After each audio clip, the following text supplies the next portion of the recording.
ભગવાન રામ ને આવું બોલ્યું, ગુરુ ઉપર વિશ્વાસ. એટલે માસ્ટર કી છે સાહેબ. સંતોએ ઘણું બધું કીધું સાહેબ.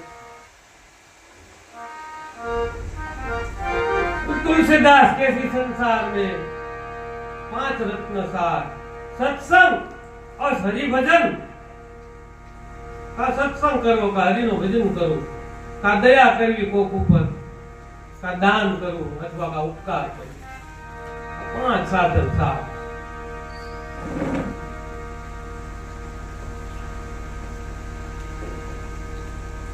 એટલે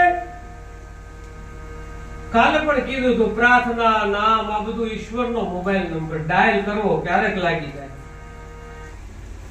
અને માણસે પોતાનું માપ પોતે જ નક્કી કરવું પડશે કે હું ક્યાં ઊભો છું. આ બધું છે કે નહીં, મારામાં લાયકાત છે કે નહીં. કારણ કે તમે એક વાત સમજો, બૂટનું માપ કોણ નક્કી કરે? પગ નક્કી કરે. આપણે જાય બૂટ લેવા તો પગ આપણા દેખાડવા, આપણે 8 નંબર 10 નંબર, ઈ માપ કોણ નક્કી કરે? પગ નક્કી કરે. કપડાનું માપ કોણ નક્કી કરે? શરીર નક્કી કરે કે આટલું આ કમર ને આટલું ફલાણું. વીટીનું માપ આંગળી નક્કી કરે છે, આ હોની કે આટલું માપ. ગળાનો ચેન લગાવવાથી ગળું નક્કી કરે કે આટલું હાર અહીંયા સુધી આવે. બધાના અલગ અલગ હોય ને સાહેબ.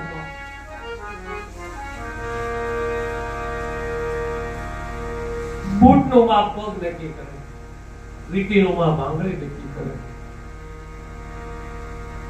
આપણે ટોપી લેવી હોય તો માથું નક્કી કરે ને કેવી ટોપી. આપણે બધી અલગ અલગ હોય. આ નવડી ટોપી, આ નવડી ટોપી.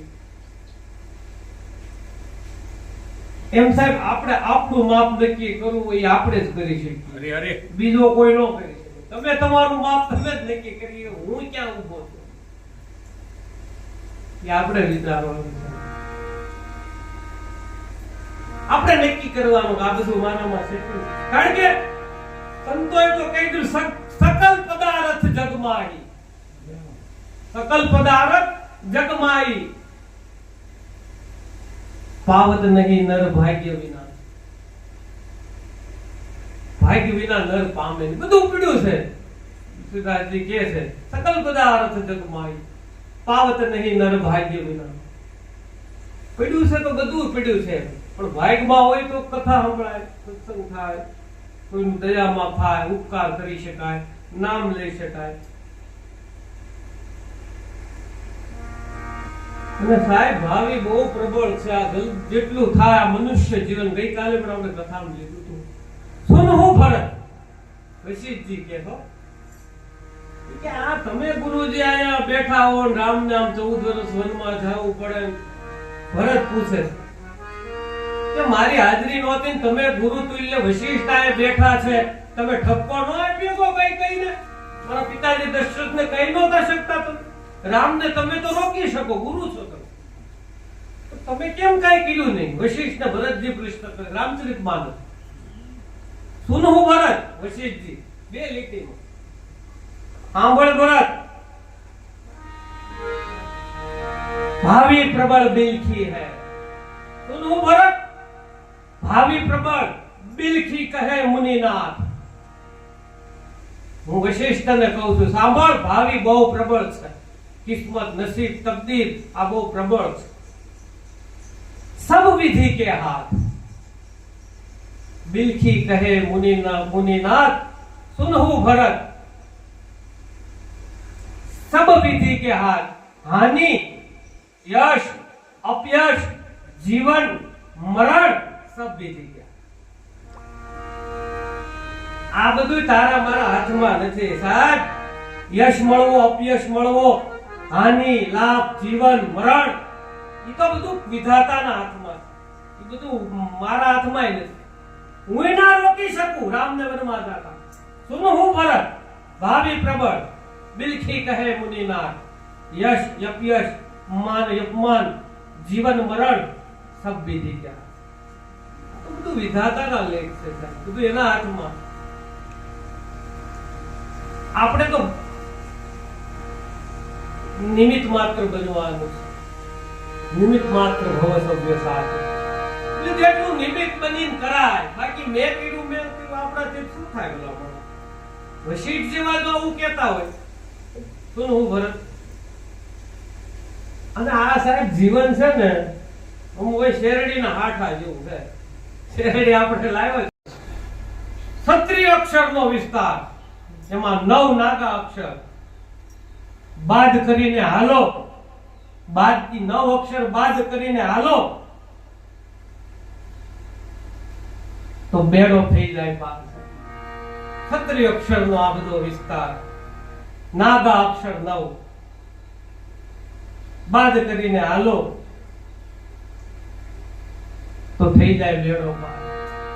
દાસો પીપળેનો પ્રજાપતિનું ખોળ્યું તો ગુરુ કેવો હોવો જોઈએ સાહેબ? કારણ કે ગુરુ વગર ઉદ્ધાર નથી સાહેબ. શબરીને ગુરુ મળ્યા મતંગ ત્યારે બેડો. મીરાને રૈદાસ રોહિદાસ બનારસમાં, રાજપૂત હતી વણકર રોહિદાસ, બેડો પાર થઈ ગયો. ફૂલગર મળ્યા ખવાને,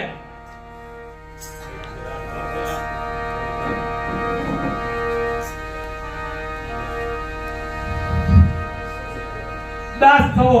એને ઘણી બધી રચનાઓ લખી છે સાહેબ.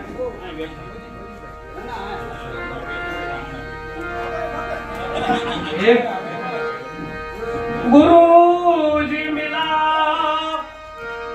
तो सब मिला, गुरु मिला तो सब मिला और मिला ना कोई. गुरु मिला तो सब मिला और मिला ना कोई, क्योंकि सुतदारा और लक्ष्मी, अरे रे तो पापी जन को भी हो, सुतदारा और लक्ष्मी तो पापी जन में भी हो. तो ભટકેલા મનને બાવાજી દાસો કે મનને કે છે ભટકેલા મનને બાવાજી ભૂલ રે સુધારજો. ભટકેલા મનને બાવાજી ભૂલ રે સુધારજો. સમજણના હોટાયોને દેજો સદગુરુજી અમને શરણો. બોલો કે પીપળી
जो गुरुजी मारा करनो मले जो करनो माले करनो माले जो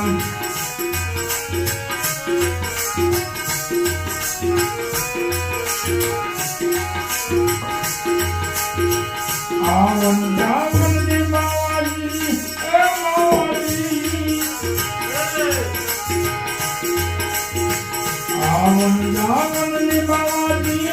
ગલ્યું છે વાપી આવન જામનજી બાવાજી ગલિયું છે વાપી.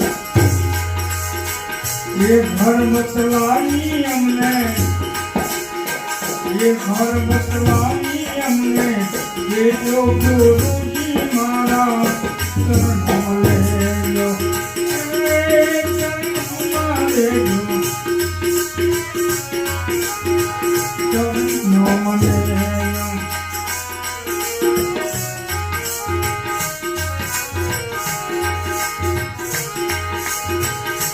મરણ તિથિનો બાવાજી મહિમા છે મોટો મરણ તિથિનો બાવાજી મહિમા છે મોટો. મરણ તિથિનો બાવાજી મહિમા છે મોટો.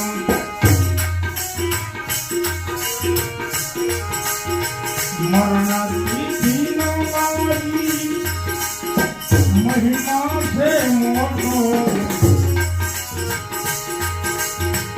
અવસરે આવી ઉભા અવસરે આવી ઉભા દેજો ગુરુજી મારા શરણમાં લેજો.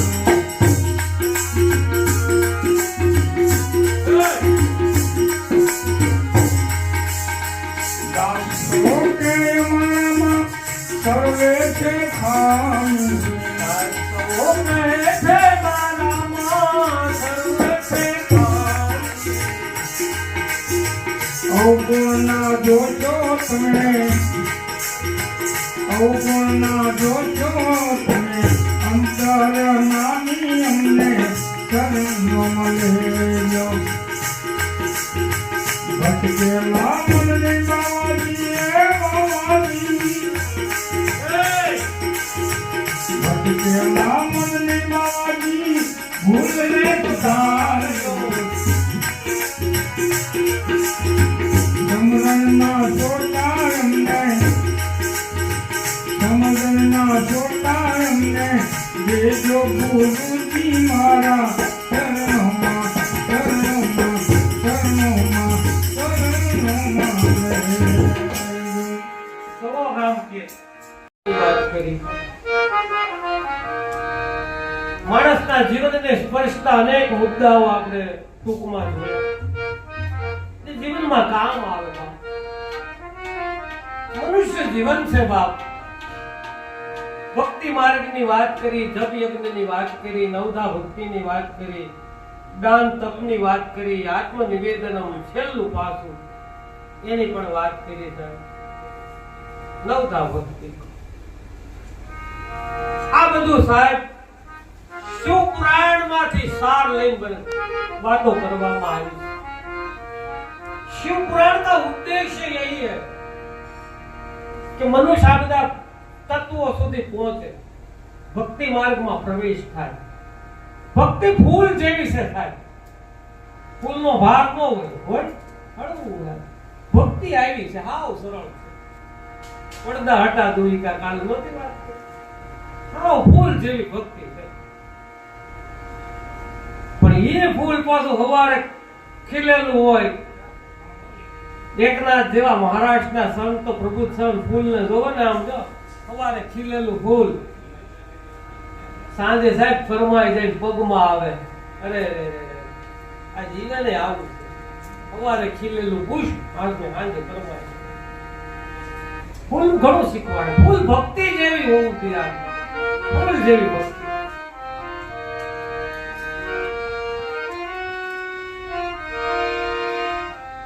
બ્રહ્માજી નારદજી કહેવા લાગ્યા છે, સુપુરાણી શોનકાદી ઋષિને કહેવાને લાગ્યા છે, સાંભળો નારદજી, હું તમને આગળ હવે બ્રહ્માજી ઉત્પન્ન થયા નાભિકમણમાંથી. ગઈકાલે આપણે કથા જોઈ. સર્વ સૃષ્ટિની રચના કરી, માનસિક સૃષ્ટિની સપ્ત ઋષિઓ બનાવ્યા. માનસિક સૃષ્ટિની રચના થઈ. અનેક જીવો બનાવ્યા. પૃથ્વી, સૂર્ય, ચંદ્ર, આકાશ બધું ગોઠવાઈ ગયું. ભગવાનને એમ થયું કે આનાથી પાર નહીં પડે, એટલે હવે મૈથિલી સૃષ્ટિની શરૂઆત થઈ. નારદજી, મને એવો વિચાર આવ્યો એટલે મેં મૈથિલી સૃષ્ટિની શરૂઆત કરી. ક્યાંથી કરી? બે પુરુષ ઉત્પન્ન કરે, એક પુરુષ અને એક સ્ત્રી. મુસલમાન એને ઈવ અને આદમ કે, आदम के जमाने आदम के खुदा के नूर से आदम जुदा नहीं है. એવી ઘણી બધી એમને રચનાઓ લખી. ઈવ અને આદમ. બ્રહ્માજી કહે છે મનુ અને શત્રુપા નામના બે પુરુષો ઉત્પન્ન કર્યા. અર્ધનારીશ્વર જે કલ્પના છે અહીંથી છે, જે શિવનું અર્ધનારીશ્વર સ્વરૂપ છે, પુરુષ અને સ્ત્રી. ઈ બેના ગાડાના જે બે પૈડા છે એનાથી આ સંસાર રથ ચાલે. એકાદું નાનું મોટું હોય તો બે હરખા હોય, પતિ અને પત્ની. આગળ આવશે વિવેચન જ્યારે રામની કથા આવશે. સંસાર રૂપી રચના આ બે પૈડા પતિ અને પત્ની, મનુ અને શત્રુપા, સ્વયંભૂ મનુ. આ પહેલા બે પુરુષ પ્રગટ થયા. મૈથિલી સૃષ્ટિ, 9 માસ ગર્ભમાં રહેવાનું, ઊંડા માસે લટકવાનું, 9 માસે જીવ જન્મ લે, રુદન કરે. આની શરૂઆત મનુ શત્રુપા. એમને અનેક કન્યાઓ થઈ. કન્યાઓ દક્ષ રાજાને પરણાવી. મનુ અને શત્રુપા. આજે 16 સંસ્કાર છે ને આપણા, એ ભગવાન મનુએ આપેલા. આપણે પેલા તો માણસ જંગલમાં જીવતો, ગમે ત્યાં ખાઈ લેતો, ના ઘઉં ચોખા ની ક્યાં ઉગતું માંડવી, થોડું હતું ખેતર. તો મનુ ભગવાને કીધું કે તમે અન્ન વાવો, એક મેં છે લાખો દેખીને આ ઉગશે ને આ ખાવાનું. તો જાનવર મારીને ખાતો મનુષ્ય પેલા. ડાર્વિને ઉત્ક્રાંતિવાદ સમજાયો છે કે મનુષ્ય ધીરે ધીરે વાનર માંથી ઉત્ક્રાંતિ થતી ગઈ, પછી ધીરે ધીરે મનુષ્ય. ડાર્વિન નો સિદ્ધાંત એવું છે, સીધો થોડો. પેલા તો બધી ગમે ત્યાં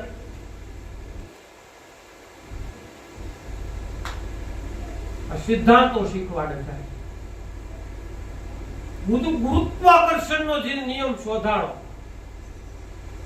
ગોવા ઝાડ નીચે ઉતો તો સફરજન પડ્યું ઉપરથી, એને આમ જોયું આ ક્યાંક પડ્યું. પેલા કુછ આવું કોઈ સિદ્ધાંત જ નહોતો કે આ ઉપર આમ નીચે કેમ પડ્યું, ઉપર કેમ ન હોય સફરજન.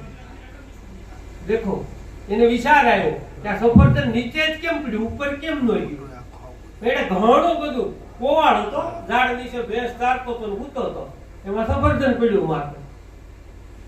પછી એને ઘણી બધી સંશોધન કર્યું કે આ નીચે જ કેમ આવે છે. એટલે ગુરુત્વાકર્ષણનો નિયમ શોધ્યો. જેમ ડાર્વિને ઉત્ક્રાંતિવાદનો સિદ્ધાંત, એમ ગુરુત્વાકર્ષણનો કે કોઈ પણ વસ્તુ તમે ઉપર ફેંકો એટલે નીચે જ આવે. કારણ કે ધરતીમાં ગુરુત્વાકર્ષણ ખેંચે છે એની તરફ. તમે આમ ગમે વસ્તુ ઉપર નાખો ને નીચે જ આવે, ઉપર ન જાય કોઈ. આપણે જે બેઠા છે ને એમાં ચુંબક છે, એ ખેંચે છે. એટલે આપડા બધું અહીંયા આ ધરતી ઉપર હટવાયેલા છે. ગુરુત્વાકર્ષણ છે. ગમે વસ્તુ ફેંકો સાહેબ, નીચે જ આવે સાહેબ. એટલે 16 સંસ્કાર આપ્યા એમણે કે આમાં તમારે જીવવાનું. 4 એને વર્ણ વ્યવસ્થા કરી, ક્ષત્રિય, બ્રાહ્મણ, વૈશ્ય અને શૂદ્ર. કે હવે આ 4 વિભાગ પાડી દો. પછી આ જ્ઞાતિ જાતિની તો પેટા વિભાગ સગળા, એ દરબાર ને રજપૂત આ તે આહિર તો પછી આવી ગયું. હવે 4 જ હતું, શૂદ્ર, વૈશ્ય, બ્રાહ્મણ, ક્ષત્રિય. 16 સંસ્કાર. એમાં ગર્ભાધાન સંસ્કાર થાય, આપણે શ્રીમંત જે કરીએ છીએ. જાતક સંસ્કાર, નામ સંસ્કાર, ઉપનયન એટલે જનોયનો સંસ્કાર, વિદ્યા સંસ્કાર, લગ્ન સંસ્કાર. ગર્ભાધાન જ્યારે જીવ અંદર આવે એ ગર્ભાધાન સંસ્કાર, એને શ્રીમંત કહેવાય. એટલે એને આવકારવા માટે આપણે આ બધો ઉત્સવ કરતો. પછી છેલ્લો જે 16મો સંસ્કાર છે, અંતિમ સંસ્કાર, એ શમશાનમાં થાય. કે હવે આના અંતિમ સંસ્કાર કરવા પડે, પછી કોઈ સંસ્કાર નહીં. 16મો ક્ષેત્ર.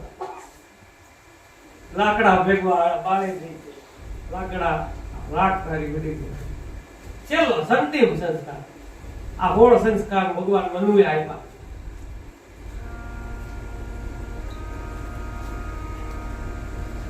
મનુષ્યને જીવતા શીખવાડ્યું. ટૂંકમાં અંડપિંડની યોનિ શરૂ થઈ. બીજ જે કહેવાય, બીજની યોનિ કહેવાય.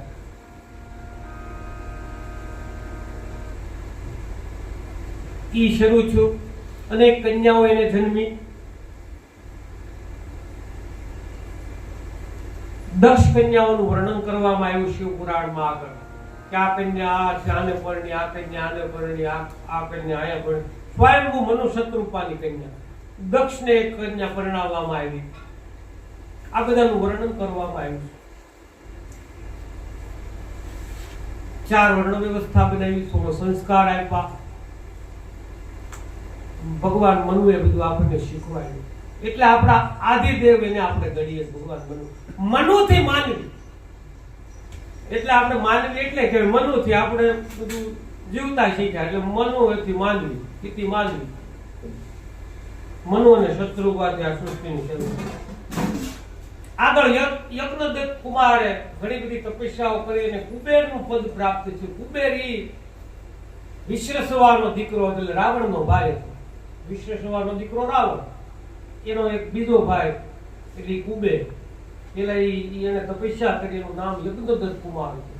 એની પણ થોડીક કથા આમાં કહેવામાં આવી છે. આગળ રુદ્ર સંહિતા આવે શરૂ થાય, જેને સતીકંડ કહેવામાં આવે. હે નારદજી,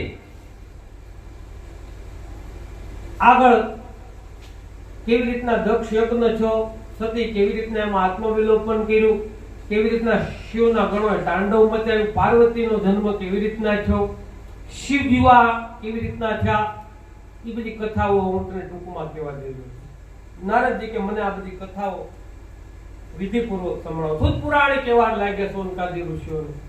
હવે તમે સાંભળો ધ્યાન દઈને. નારદજીએ પ્રશ્નો કર્યા સાહેબ. બ્રહ્માજી એના એક એક ઉત્તરો આપતા જાય છે.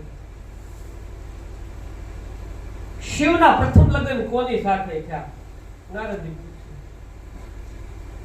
સતીનો ત્યાગ કેવી રીતના થયો? મને દક્ષ યજ્ઞની કથા સંભળાવો. સાંભળ પુત્ર. બ્રહ્માજી કહે છે, દક્ષ પ્રજાપતિ નામનો જે મનુ શત્રુપાના જે જમાઈ હતો, એને ઘોર તપસ્યા કરી. એ પહેલો પ્રજાપતિ હતો, રાજા. ટૂંકમાં પ્રજાપતિ એટલે રાજા. એ બધા પૃથ્વીના મનુષ્યોનો રાજા હતો. દક્ષ એનું નામ. એને ઘણી બધી વર્ષો સુધી ભગવાન વિષ્ણુની, ભગવાન બ્રહ્માની તપસ્યા કરી. વર્ષો સુધી તપસ્યા કર્યા પછી બ્રહ્માજી પ્રસન્ન થયા અને એને માગવાનું કીધું. ત્યારે કીધું કે મને તમે પુત્રી રૂપે દેવી શિવાને મારે ત્યાં મોકલો. મારે એવી પુત્રી જોતી છે જે સૌંદર્યવાન હોય, ક્રાંતિવાન હોય, જે દેવી સ્વરૂપ હોય. ત્યારે દેવી શિવાને પુત્રી રૂપે અવતરવાનું વચન આપવામાં આવે છે કે હું દેવી શિવા તારે ત્યાં પુત્રી તરીકે જન્મશે. દક્ષ પ્રજાપતિ ટૂંકમાં પાછા પોતાના નગરમાં આવે છે. સુખેથી રાજ્ય કારભાર સંભાળે છે. કાળક્રમે 9 માસનો ગર્ભ રહ્યો એની પત્નીને. અને બ્રહ્માજીની આજ્ઞાથી દક્ષ પ્રજાપતિ દ્વારા મૈથિલી સૃષ્ટિની શરૂઆત થઈ. દક્ષને પણ અનેક કન્યાઓ જન્મી. 60 કન્યાઓનો આ ઉલ્લેખ છે. એમાં વિવાહ થયા છે. દક્ષની 60 કન્યા. એમાં 27 જે હતી ચંદ્રને પરણાવી. રોહિણી આદિ. જે આપણું સોમનાથ જ્યોતિર્લિંગ છે, ઈ કથા ચંદ્ર અને રોહિણીના આધારે. એ આપણે પછી આગળ જ્યોતિર્લિંગની કથામાં લાસ્ટમાં, શિવ પુરાણ પછી લાસ્ટમાં જયારે ઉપસહાર આવે ત્યારે જ્યોતિર્લિંગની, શિવ નામની, શિવના તીર્થોની, શિવના પ્રસિદ્ધ ભક્તો કેટલા થયા, ગુજરાતની અંદર કેટલા શિવ તીર્થો છે, ભારતની અંદર કેટલા પ્રસિદ્ધ છે, એ બધું આપણે ઉપસહારમાં છેલ્લે લઈશું. 27 કન્યા, જે રોહિણી આદિ જે નક્ષત્ર કહેવાય, જેને 27 નક્ષત્રો, તેના પુખા નક્ષત્ર, ફલાણું નક્ષત્ર, એ દક્ષની કન્યાઓ. 60 કન્યાઓના લગ્ન કર્યા. બ્રહ્માની આજ્ઞાથી દક્ષની પત્નીનું નામ વીરણી હતું. દક્ષ અને વીરણી ત્યાર પછી દેવી શિવાનો જન્મ થયો. બ્રહ્માજીના આશીર્વાદથી, દેવીના આશીર્વાદથી એક રૂપના અંબા જેવી દેવ ક્રાંતિ વાળી કન્યાનો જન્મ થયો છે, શિવા. એને ત્યાં પુત્રી રૂપે જન્મ્યા છે.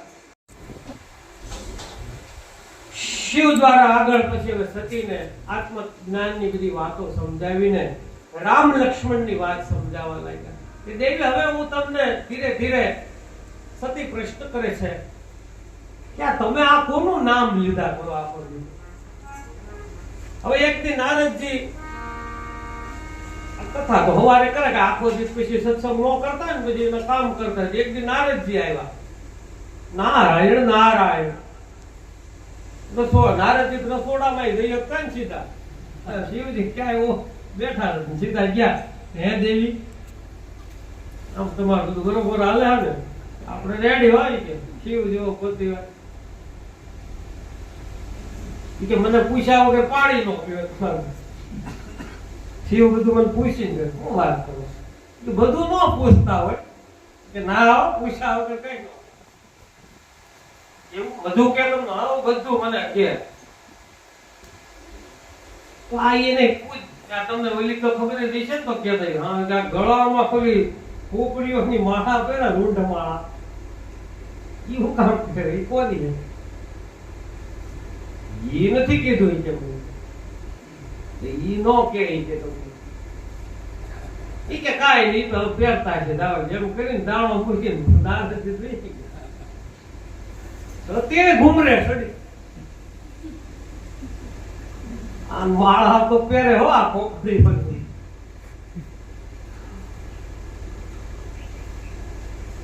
કીધું નથી મને આ છુપાઈ હોય કે આવ્યા ધુઆ ફુઆતા તમે ખોટા છો, તમે મને બધું કહેતા નથી.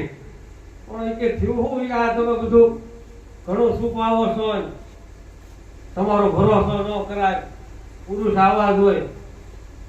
આ માળા પહેરી તમે કીધું મને કોઈ નારદજી આવ્યા કઈ આ કોઈ ન ખબર હોય. આ કે આવ્યા હતા એને મને ભાન કરાયું કાલ તો આવા જ હોય બધા. ઈ જાણવા જેવું નથી દેવી, જાણવા જેવી આવું તો અધૂરી આને નો કહેવાય. એ રેવાય દીધો સાહેબ. ઈ તમારે કેમ પણ તમે બધું મને કેવું જોઈએ ને અર્ધાંગની શું તમે આ બધું છુપાવો છો? ઈ કે આ કહેતા નથી મને. ઈ તમારે નથી પણ ના મારે જાણવું. ત્યારે શિવ કહે છે સાંભળી લો, તમારા ઘણા અવતારો થયા. સત્ય પહેલો અવતાર છે, ઘણા બધા તમારા અવતાર છે. હું શિવ છું, હું આદિ અનાદિ છું, અજર અમર. હું કોઈથી મરતો જ નથી. હું તો અજન્મા છું, મારો જન્મ નથી, મરણ મૃત્યુ નથી મારું. હું તો એનો હું. તમારા જન્મ છા કરે, ક્યારેક સતી, ક્યારેક પાર્વતી, ક્યારેક શિવાન, અનેક દેવી સ્વરૂપે તમે જન્મ્યા છો. ઈ પછી તમારું કામ પૂરું થઈ જાય એટલે ઈ જે ખોપડી વધે એની આ બધી માળાઓ છે. તમારી યાદમાં હું આ રૂંડ માળાઓ કરું છું. એટલે મેં તમને કહું. ત્યારે સતી કહે છે તો મારે તમારે જેવું થઈ જવું હોય તો એનો ઉપાય નહીં. તમે મરો જ નહીં, અમે મર્યા તરીકે. એના માટે અમર કથા સાંભળવી. અમરત્વની કથા નચિકેતાને જે અમરાજે કથા કરી ઈ જ પછી આજનું જે અમરનાથ, પેલગાંવ, ચંદનવાડી, પંચતરણી, ગણેશ કિશુ ટોપ, ગણેશ ટોપ અને શિવ ગુફા, ઈને અમર કથા પ્રમાણે સુખદેવજી કથા સાંભળેલી અમર થઈ ગયા. શ્રીમદ ભાગવત જેને કીધી સુખદેવ, પાર્વતી જોકે ચડી ગયા. એટલે અમર કથાનો મહિમા. એટલે હે સતી, મનુષ્ય અમૃતને પામવું જોઈએ. બધી વાત બદલાવે. સતી પૂછે છે કે મને તમે આ કોનું ભજન કરો છો? આ તમે ઘડી ફેર બેઠા હો આમ રામ રામ રામ રામ એમ બોલતા હો, આ રામ કોણ છે?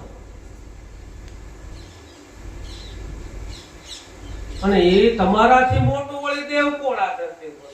મેં તો જોયા નહીં એવા કોઈ. વિષ્ણુ નાના, બ્રહ્મા નાના. હે દેવી, તમે બહુ સરસ પ્રશ્ન કર્યો છે, સાંભળો. સૂત પુરાણી કહેવાને લાગ્યા છે, બ્રહ્માજી નારદને કહે છે, હે નારદજી, સતી દ્વારા પ્રશ્ન કરવામાં આવ્યો છે કે રામ કોણ છે? તો સાંભળો, હું તમને રામ તત્વની કથા કહું છું. રામ કોણ? હું તમને રામ અને લક્ષ્મણ કોણ છે, સતી સીતા કોણ છે, એ તમને હવે આખી કથા સંભળાવું. સાંભળો. ઈક્ષ્વાકુ વંશની આ કથા છે, સૂર્ય વંશની આ કથા છે. મહારાજા ઈક્ષ્વાકુ, ઈ વંશમાં એક થી ચડિયાતા રાજાઓ થયા છે. ઈક્ષ્વાકુમાં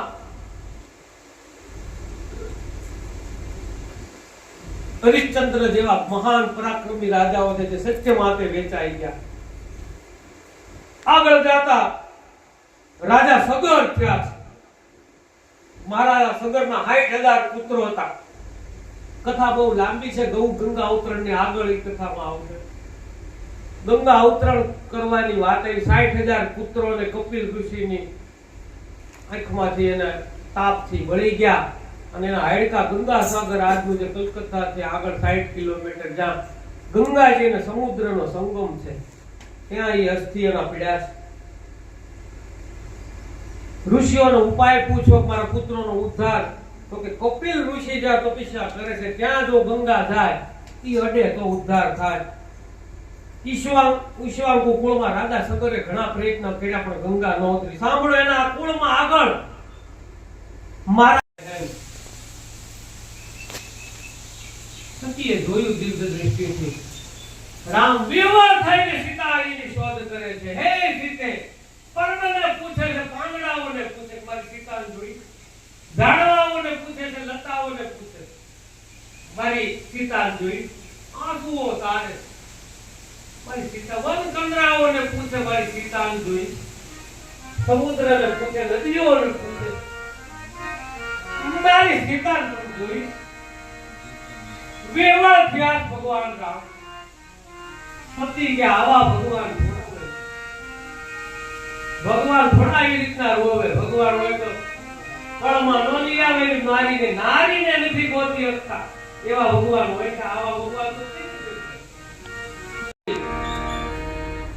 જાણી જોઈને શિવનું અપમાન કરવાના હેતુને ઉદ્દેશ્યથી શિવને આમંત્રણ નથી આપતા. શિવ સમજી જાય છે કાંઈ વાંધો નહીં, તો તપસ્યામાં લીન.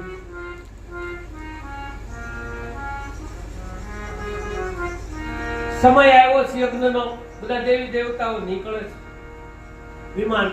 હવે દેવતાઓ તો પછી જાણકાર હોય ને એટલે એને ખબર પડી કે શિવને આમંત્રણ નથી, એટલે જાણી જોઈને ઉપરથી નીકળે કૈલાસમાં અને પારવા ઉભા રે પાછા કૈલાસ. કાંઈ કે તમારે નથી આવવાનું. સતીને શિવજીને વિમાન લઈને નીકળે દેવતાઓ ઘડી કૈલાસ ખોટી થાય. સતી પૂછે ક્યાં જાવ છો? કે તમારા બાપુજી હવન કરે ને એટલે અમે બધા આમંત્રણ છે, તમારે નથી આવવાનું. જાણી જોઈને કે દેવતાઓ. સતી શિવને કહેવાનું લાગી કે આપણને કેમ આમંત્રણ નહીં હોય? સત્યને કઈ વાતની ખબર નથી કે આ શિવ ઉભા નહોતા ત્યાં આવું, એટલા માટે બાપુજી ભૂલી ગયા. દોડધામમાં પછી આપણે તો ઘરના સભ્યો કહેવાય. શિવ કે ભલે ને આપણે નહીં જવાનું દેવી, આપણે આમંત્રણ ન હોય તો આપણે ન જવું જોઈએ. દેવતાઓ ભલે જાતા. સત્યાની દલીલ કરે બાપુજી એને આખો ભાર હોય, એને આખા સૃષ્ટિનો ભાર છે, એ કામમાં ભૂલી ગયા હોય.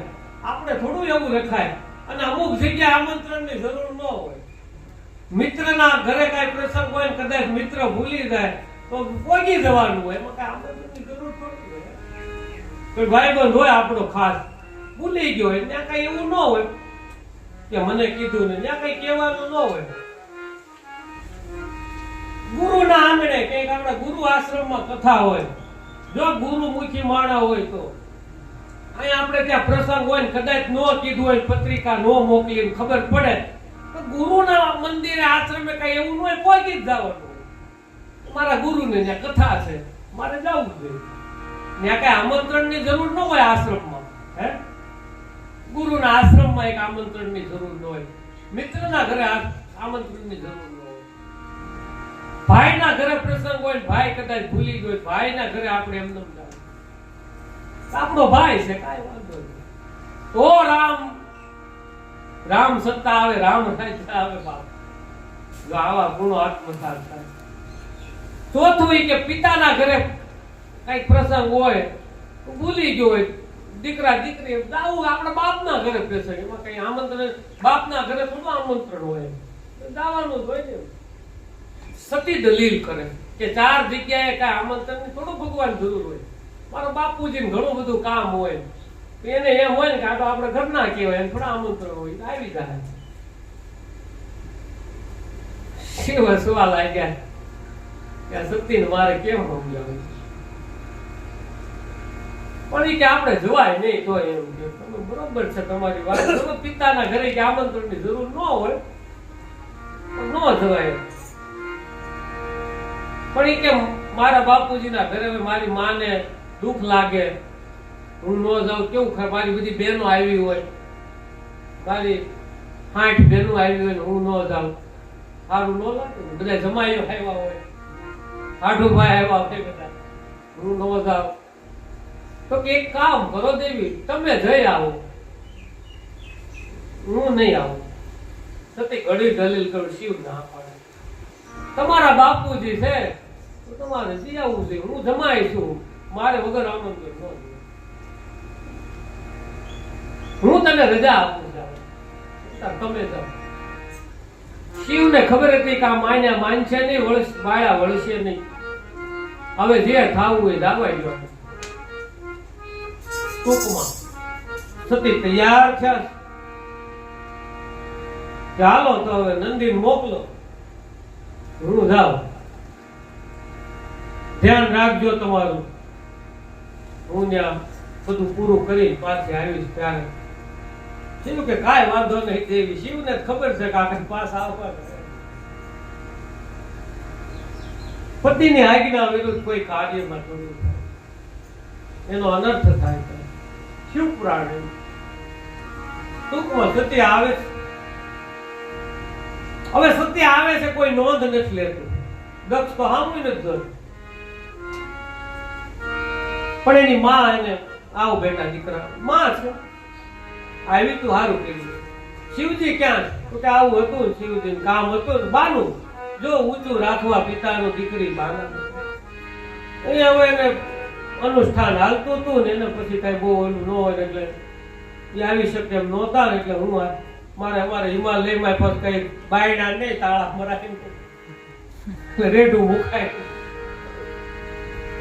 એટલે અમારે બેયને ન અવાય, એટલે હું એકલી આવી. કાંઈ વાંધો નહીં, તારા પિતાને તો કઈ તું ગણતી નહીં, એને તો બુદ્ધિ ઓછી છે. તારા પિતાના કડવા વચનો તું કઈ બોલતી નહીં, બસ મને કડવા વચનો કે છે. ના ના બા, આપણે કઈ એવું હોય નહીં. સતી આમ તેમ યજ્ઞમાં આટો મારે, જોવે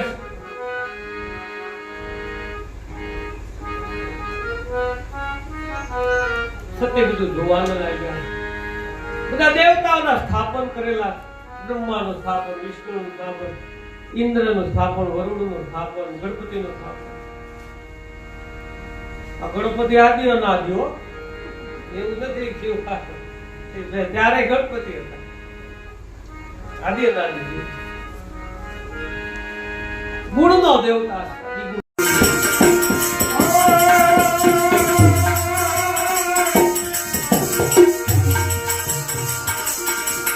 સૌ કોઈ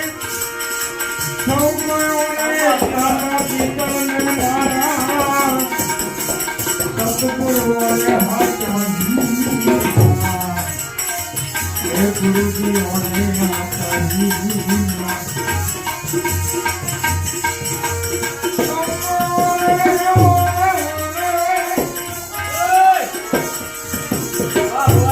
સૌ કોઈ એકતા